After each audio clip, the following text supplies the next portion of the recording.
Hey friends, my name is Jake. Welcome to Canadian Cutting Edge, and we've got the Kizer Begleiter Mini. Yeah, with my fingerprints all over it again. I just wiped it off. This one is red micarta. It also comes in G10, comes in a number of colors, and they've got a premium version as well. The premium version is a titanium frame lock with M390. This is a liner lock with N690. And micarta or G10. Comes in a number of colors. Didn't I already say that part? Sometimes I just don't remember what I'm saying. $55 US from White Mountain Knives before your discount. 10% off with code CCE makes it $49 and like 51 cents or something, 50 cents, something like that, which is a good deal. That's roughly around 63 Canadian. You can get it from House of Knives right now for $83.99 Canadian. So that's 20 some odd dollars more to get it at House of Knives. It's a sub 3-inch knife for certain. It's a small knife, you know, decent steel. What do I think of it? We go to the tabletop and we're going to find out. Keep watching.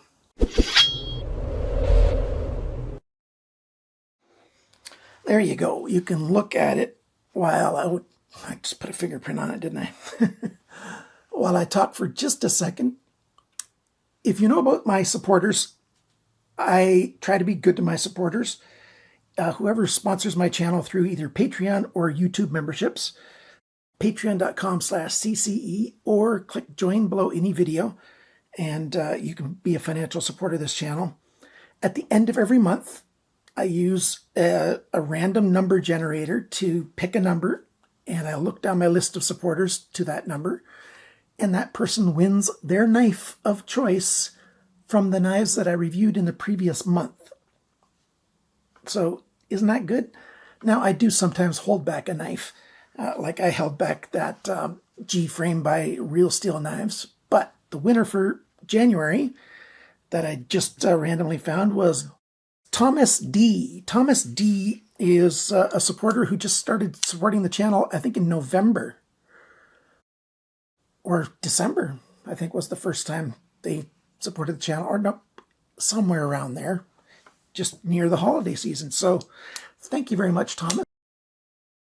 This knife, let's talk about the size first. The Ontario Rat 1. Do a size comparison with this thing. This is a small knife. It's nothing like the size of the Ontario Rat 1. It's more, you know, if you're familiar with this knife, this is the San Remu 7010.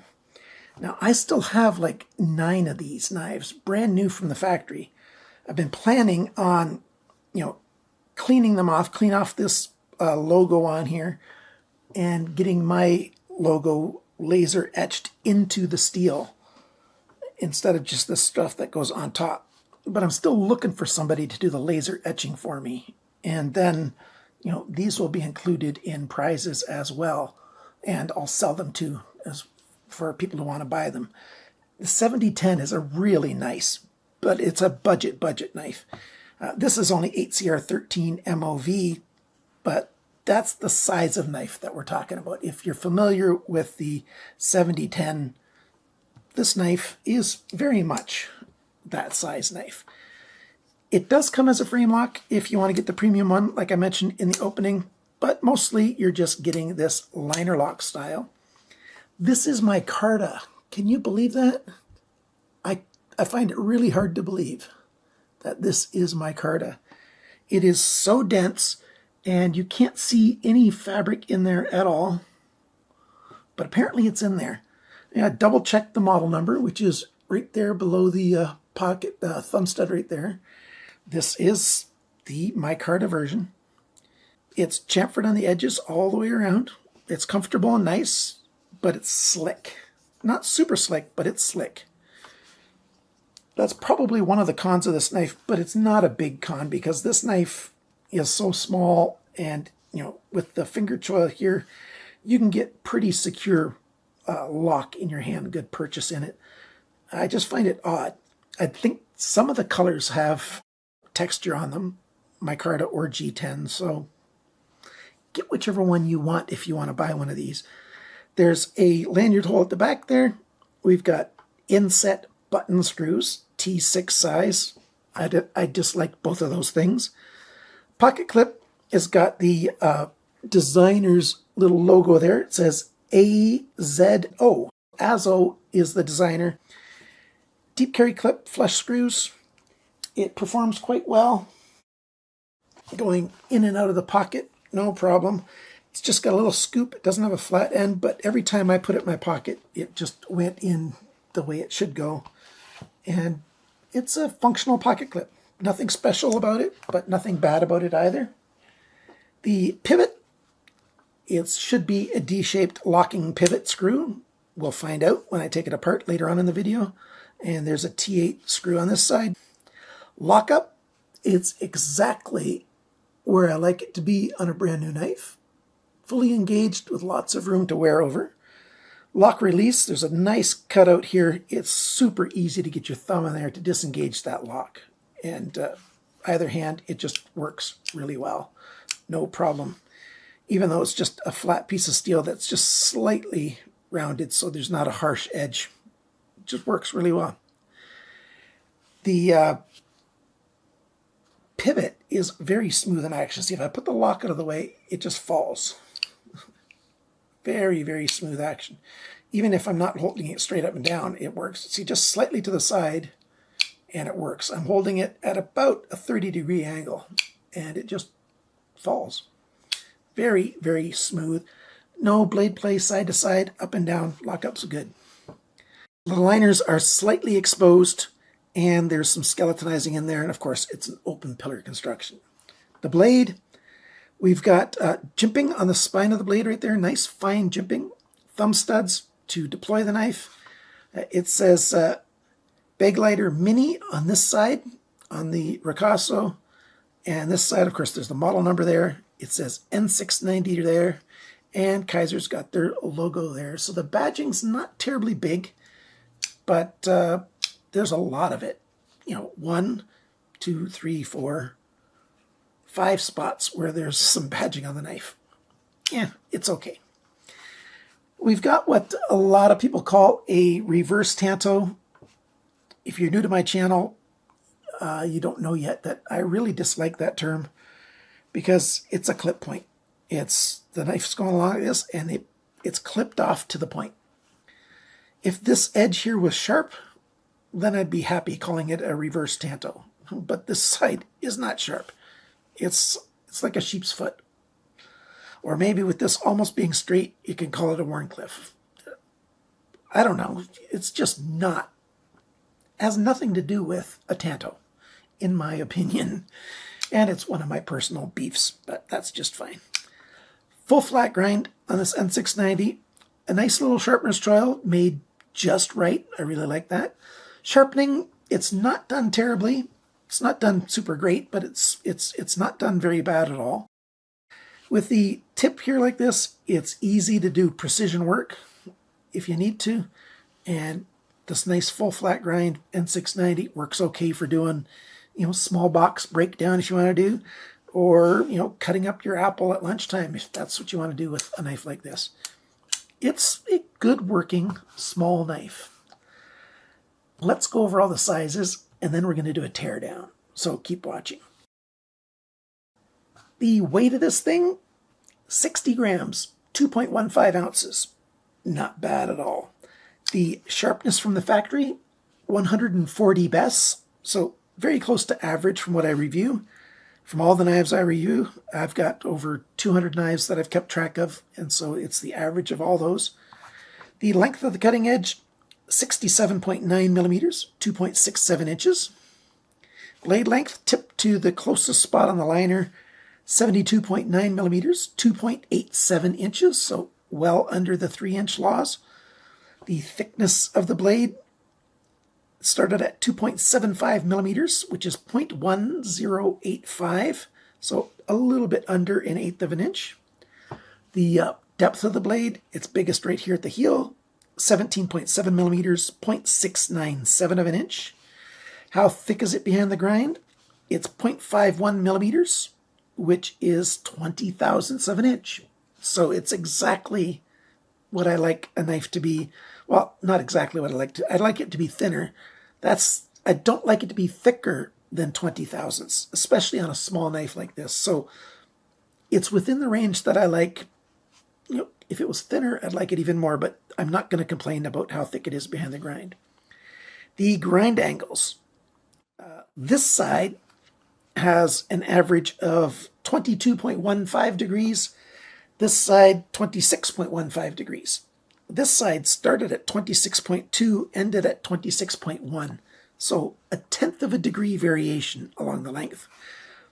This side started at 22.5 and ended at 21.8, so 0.7 degrees along the length of the knife. The handle length is 94.6 millimeters.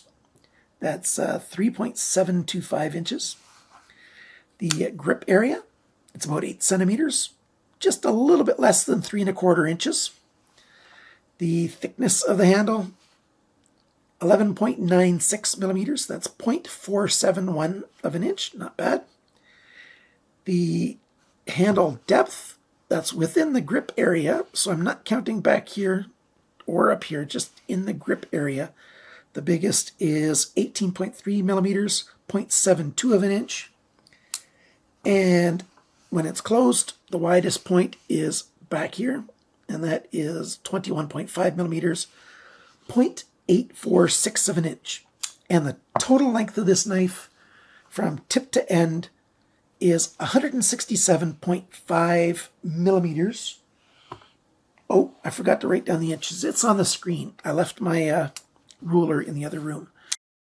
So you want to see how this pivot's constructed and see inside and everything, see if it can come apart without stripping out any screws. Well, I'll take it apart and show you the results.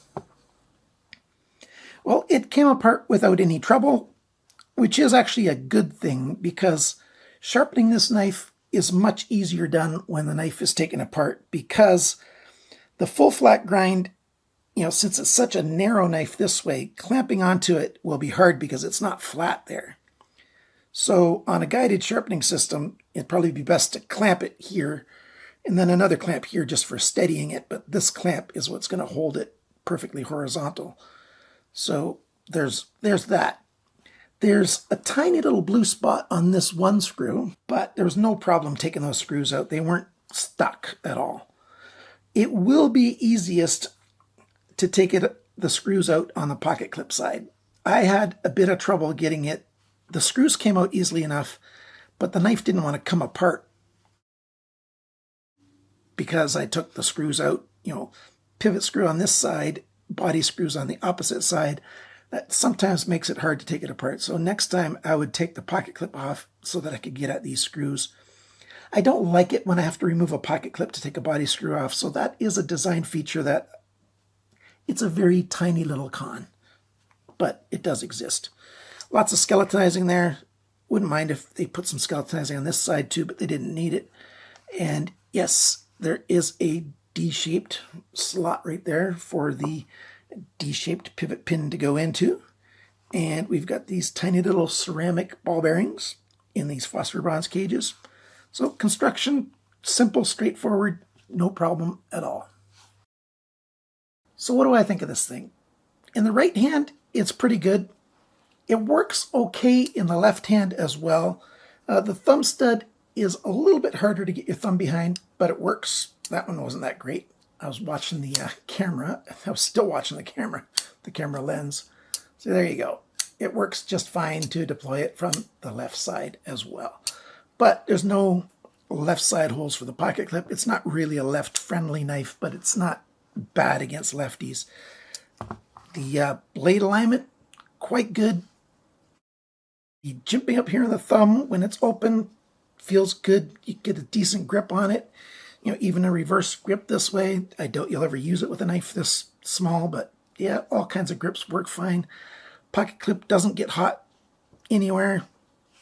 It's a well-ground knife, decently sharpened knife, smooth action, not very many problems. The only thing I really dislike about this thing is T6 button screws. Both those things I dislike quite a lot, but in the scheme of things, that's pretty minor, especially since these screws come out okay and they didn't strip at all. You know, they're nice and snug. There's very little play. Let's see if I can get it to focus on that word there on the back. See, look at that. Very tiny bit of wiggle. And that's all that there is on those T6 screws. And they're fairly deep, so you should be fine. Kizer usually does a pretty good job with their screws. The only other little thing I mentioned before when I took it apart, it's probably smart to take it apart to sharpen this thing if you've got a guided sharpening system. So, what do you think of this knife? Do you have one? Do you have the bigger sibling of this knife? Let me know in the comments below what your thoughts are. And thanks to all my Patreon supporters and YouTube membership supporters. I appreciate your help an awful lot. There's 55 of you, which helps me meet my obligations every month for making my videos and helps me afford to buy a few more knives for my reviews every month. Thank you. If you want to support the channel, know that you will also get first dibs on any knife sale that I do, and I'm going to do a knife sale video very soon here in the first half of February 2022. So there you go, the Kizer Begleiter Mini. Thanks for liking, sharing, commenting, and subscribing. And remember, friends, cut towards your chum, not your thumb. And bye for now.